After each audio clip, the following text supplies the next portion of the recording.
బహుశా దీన్నే అంటారేమో గాలికి పోయేదాన్ని ఈపికి తగిలించుకుంటాం అని. నిజంగా ఇది రాజమౌళి గారి క్రియేటివిటీ అనాలా? లేకపోతే మన మేమర్స్ యొక్క టాలెంట్ అనాలా? అనేది నాకైతే తెలీదు గానీ, ఈరోజు మార్నింగ్ నుండి 'బాహుబలి' సినిమాలోని ఈ సీక్వెన్స్ ఏదైతే ఉందో అసలు మామూలు ట్రెండింగ్‌లో లేదనమాట. ఒకసారి మీరు గూడా చూడండి. ఫస్ట్ ఈ సీన్ అయితే చూడండి. 50 యోజనాల దూరంలో ఉన్న లక్ష్యాన్ని కూడా ఛేదించగలిగే బిల్లుని చేయించాను. ఈ సీన్‌లో శివగామి మన బల్లాల దేవుడికి ఒక బాణం అయితే గిఫ్ట్‌గా అయితే ఇస్తది కదా! నెక్స్ట్ ఒకసారి ఈ సీన్ అయితే చూడండి.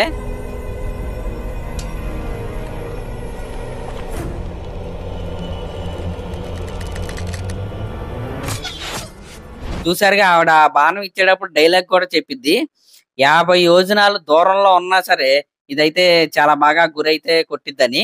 ఎగ్జాక్ట్ గా మన బల్లాల దేవుడు దాన్ని అయితే గుర్తుపెట్టుకుని డైరెక్ట్ గా మన శివగామి దేవుని ఆయన అయితే కొట్టాడనమాట. నిజంగా ఇది రాజమౌళి గారు కావాలనే క్రియేట్ చేసి రాశారా? లేకపోతే అది యాదృచ్ఛికంగా జరిగిందా అనేది మనకైతే తెలియదు కానీ సినిమా లాంగ్వేజ్ లో దీన్ని ఒక టెక్నిక్ అంటారనమాట. ఆ టెక్నిక్ ఏంటంటే చెకోవ్స్ గన్ ప్రిన్సిపల్ అంటారు. అంటే సినిమా జరుగుతున్నప్పుడు లేకపోతే సినిమా స్టార్టింగ్ స్టేజ్ లోనో లేకపోతే ఎప్పుడో ఒకటైతే ప్లాన్ చేస్తారనమాట. అంటే ఫర్ ఎగ్జాంపుల్ మీకు చెప్పాలంటే ఈ 'బాహుబలి' సినిమానే తీసుకోండి.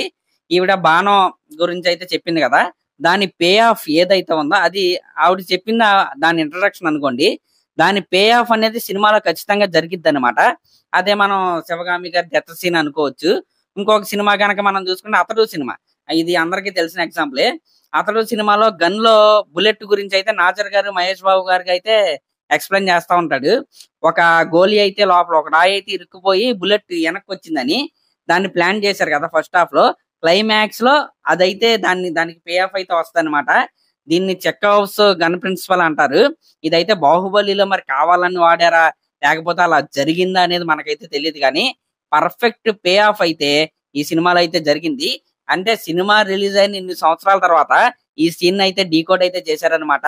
మరి అక్టోబర్ 31న 'బాహుబలి పార్ట్ 1, పార్ట్ 2' అయితే కలిపి మరొకసారి అయితే రిలీజ్ అయితే అవుతున్నాయి.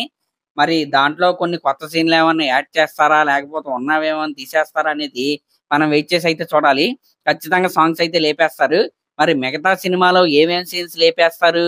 మరి ఏమేం కలుపుతారు అనేది మనం సినిమా చూసి అయితే తెలుసుకోవాలి. సరే మరి లాస్ట్ లో మరి దీనిపై మీరేమనుకుంటున్నారో కామెంట్ చేయండి.